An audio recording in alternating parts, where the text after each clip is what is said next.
नमस्कार मित्रांनो, आपल्या सर्वांचं पुन्हा एकदा माझ्या चॅनलवर स्वागत करतो. तर मित्रांनो, आजच्या व्हिडिओमध्ये मी एका मराठी मूव्हीचा रिव्ह्यू करणार आहे. रिसेंटली हा मूव्ही थिएटरला आलाय आणि ह्या मूव्हीने थिएटरला बऱ्या प्रमाणामध्ये धुमाकूळ घातलाय. बट पर्सनली मला हा मूव्ही कसा वाटला आणि माझे ओपिनियन्स मी याच्यामध्ये शेअर करतोय.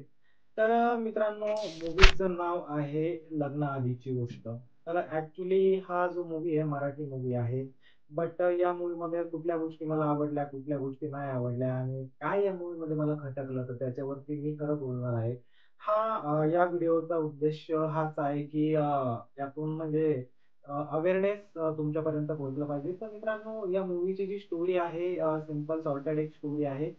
की रितिका आणि असे 2 कपल असतात कुठल्यातरी फॉरेन एका कंट्रीमध्ये दोघं राहतात. बट या दोघांचं सीन असं असतं, की दोघं लिव्ह इन रिलेशनशिपमध्ये राहत असतात. बट लिव्ह इन रिलेशनशिपमध्ये राहत असताना अशीकडे रितिका ही प्रेग्नंट होत आहे. आता रितिकाचा जो पास्ट असतो, तर हा थोडासा भावनाशील असतो. त्याच्यामध्ये तिला फादर नसतात आणि तिच्या आईनं तिचं पालन-पोषण केलेलं असतं. आशेच्या घरी पण या गोष्टीला मान्यता नसते बिकॉज दोघांचं लग्न झालेलं नसतं, लिव्ह-इनमध्ये राहत असतात आणि तरी पण त्यांनी जी प्रेग्नन्सी आहे ती ठेवण्याचा निर्णय घेतलेला असतो. तर ऑफकोर्स ही गोष्ट घरच्यांना न पटण्याजोगी आहे बिकॉज आपण इंडियन कल्चरमध्ये येतो. आपलं जे कल्चर आहे असल्या प्रकारच्या गोष्टींना मान्यता देत नाही.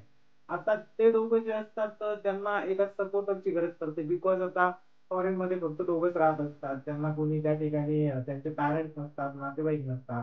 तर मग ते दोघं त्या ठिकाणी डोमेस्टिक सपोर्ट म्हणून शोधण्याचा ट्राय करतात ऑनलाईन आणि त्यांना मग भेटतो एक तांबे नावाचा गृहस्थ. तर तो तांबे नावाच्या गृहस्थाची पण एक मैत्रीण असते आणि योगायोगाने काय होतं, की त्याची जी मैत्रीण असते, ती ऋतिकाची आई निघते. आता आईचं आणि तिचं काही सूत्र जमत नसतं कारण पास्टमध्ये अशा काही गोष्टी झालेल्या असतात. त्यामुळे त्या दोघींच्या नात्यामध्ये प्रॉब्लेम्स असतात. आता ते दोघं यांच्या घरी राहायला येतात, ते त्यांचा करार करतात आणि यांची काळजी वगैरे घ्यायला चालू करतात.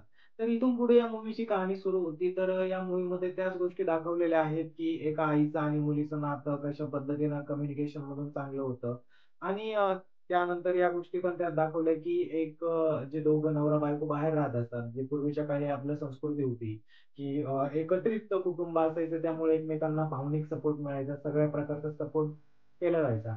पण आजकालच्या टाईमला कसं झालेलं आहे मित्रांनो, की जे कपल्स असतात किंवा म्हणजे नवरा-बायको आहे, बाहेर दुसऱ्या शहरामध्ये किंवा दुसऱ्या कंट्रीमध्ये नोकरी करण्यासाठी जातात. त्यांच्यासोबत त्यांची फॅमिली नसते आणि त्यांना कुठल्या-कुठल्या गोष्टी या फेस करावं लागतं. तर ॲक्चुअली या मूव्हीचा मोटो हा होता. बट त्यांनी या गोष्टीला वळण असं दिलं, की दोघं लिव्ह-इनमध्ये राहतात. आता ॲक्चुअली मूव्हीमध्ये जे दाखवलं ते 100% खरं आहे. ही गोष्ट मी पण मान्य करतो, की लिव्ह-इनमध्ये राहतात, प्रेग्नन्सी वगैरे होते. आता बरेचसे कपल सिटीमध्ये राहतात, तर मुली पण प्रेग्नंट होतात. बट आता ते प्रेग्नन्सी ठेवत नाही बिकॉज आपण इंडियामध्ये राहतो. तर या गोष्टी या ठिकाणी म्हणजे फॅमिलीकडनं या गोष्टींना सपोर्ट नसतो.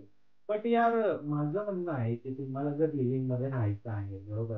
तर तुम्ही पॅरेंट्सला विचारून राहा. तुम्ही लग्न करूनच राहा ना. लिव्ह-इनमध्ये राहणं, प्रेग्नन्सी वगैरे होणं, त्यानंतर या गोष्टीचा म्हणजे कशाप्रकारे इम्पॅक्ट होतो आणि मला तरी वाटतंय, की असल्या प्रकारची मूव्हीमुळं काय होतंय, की जे कॉलेज वाले जे तरुण-तरुणी आहेत किंबहुना कॉर्पोरेटमध्ये जे जॉब करतात, जे अनमॅरिड आहेत, बट लिव्ह इनमध्ये राहतात.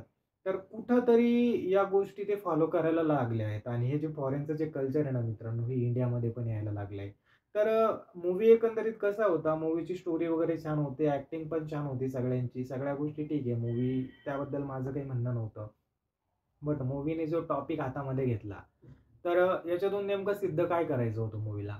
याच्यातून त्यांना संदेश काय द्यायचा होता, की कपल्सने लिव्ह इनमध्ये राहावं, मुलींनी प्रेग्नंट व्हावं आणि त्याच्यानंतर घरच्यांनी त्यांना स्वीकारावं. हे या मूव्हीचा मोटो आहे का? मला नाही पटलेल्या या गोष्टी. म्हणजे आपली जी संस्कृती आहे ना, ही संस्कृती या गोष्टींना मान्यता नाही देत. याचा अर्थ असा नाही, की मी माझे थॉट्स वगैरे फार पुरोगामी विचाराचे किंवा काय. बट खूप सगळ्या जे गोष्टी केलेल्या आहेत लाईफमधून. त्यामधून एक गोष्टी मला समजल्या आहेत, की बाबा ठीक आहे, कल्चरली आपण खूप काही गोष्टींनी पुढे जाऊ किंवा सगळं. पण एक कल्चर फिट जे सेट झालेलं आहे ना, आपली भारतीय संस्कृती, काहीतरी कारणं त्याच्यामागे होते, म्हणून ती संस्कृती सेट झाली आहे. ठीक आहे, आज फॉरेनमध्ये आपण बघतो, त्या ठिकाणी लिव्ह इन रिलेशनशिप्स किंवा मल्टिपल पार्टनर्स, बेंचिंग समथिंग खूप सगळ्या संकल्पना आहे. पण तुम्ही एक गोष्ट नोटीस करा, की तिकडच्या लोकांमध्ये मेंटल हेल्थ रिगार्डिंग किती प्रॉब्लेम्स आहेत. त्यांच्या रिलेशनशिपमध्ये किती प्रॉब्लेम्स आहेत. त्यांची मुलं मोठे होतात. त्यांचे पॅरेंट्स आधी नीट पॅरेंटिंग सुद्धा त्यांना करत नाही. याचं कारण काय? आधीच लिव्ह इन रिलेशनशिपमध्ये राहिल्यावर त्यांना मुलं होतात. त्यानंतर पार्टनरमधला इंटरेस्ट त्यांचा कमी होऊन जातो. त्यानंतर त्यांच्या मुलांच्या प्रती ते जबाबदारी घेत नाही आणि त्या मुलांना वेगळ्या ट्रॉमॅटाइज गोष्टी फेस कराव्या लागतात. तर या मूव्हीमधून त्यांनी आज भारतामध्ये जर अशा प्रकारचे मूव्ही रिलीज होत आहेत आणि या मूव्हीमधून जे तरुण-तरुणी आहेत कॉलेजचे, त्यांनी जर अशी प्रेरणा घेतली, की ठीक आहे बाबा आपण पण लिव्ह इनमध्ये राहू आणि नंतर आपल्या घरच्यांना मनवू आणि त्याच्यानंतर घरचे आपल्याला स्वीकारतील. तर एक प्रकारचा हा व्हायरस सोडला आहे. बहुतेक आपण मराठी चित्रपटसृष्टीला म्हणजे बदनाम करण्याचा माझा काही हेतू नाहीये. मी मराठी चित्रपटांचा खूप जास्त फॅन आहे.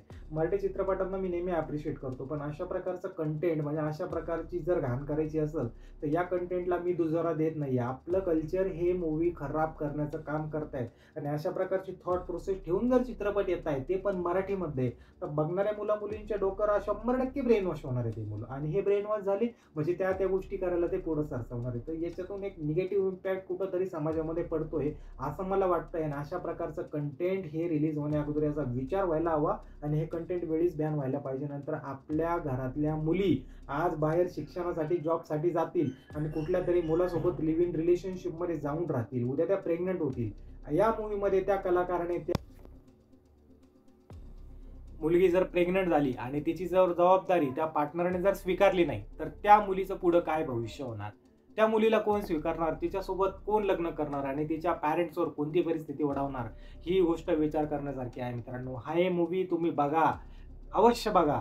पण मूव्हीमधून चुकीचा संदेश काही घेऊ नका आणि अशा प्रकारच्या कंटेंटला मी काही दुजोरा देत नाही. मूव्ही मला ठीक आहे. ती स्टोरी जी काही असेल ती असेल, बट माझं पर्सनल ओपिनियन मी याच्यामध्ये मांडलेलं आहे. मित्रांनो, हा मूव्ही तुम्ही सर्वात पहिले बघा आणि तुमचे स्वतःचे काय ओपिनियन्स आहेत हे बाकी तुम्ही इथवर आलात, हा व्हिडिओ बघितलात त्याच्याबद्दल आपला मी धन्यवाद करतो. आणि तुम्हाला अशा प्रकारचे व्हिडिओ बघायचे असतील मूव्हीचे वेब सीरीजचे रिव्ह्यू आपल्या चॅनलला सबस्क्राईब करायला काही विसरू नका. आपल्या चॅनलवर अशा प्रकारचे व्हिडिओ येत राहतात. कॉन्ट्रोव्हर्शियल व्हिडिओ पण येत राहतील. जे आवडलं नाही ते मी बोलण्याचा प्रयत्न 100% करणार. बाकी आपल्या चॅनलला ट्यून करत राहा. सबस्क्राईब करायला नक्की विसरू नका. तर आपल्या सर्वांचा पुन्हा एकदा आभारी आहे. मी आपला दोस्त सूरज. आपल्या चॅनलला सबस्क्राईब करा. Thank you. Thank you.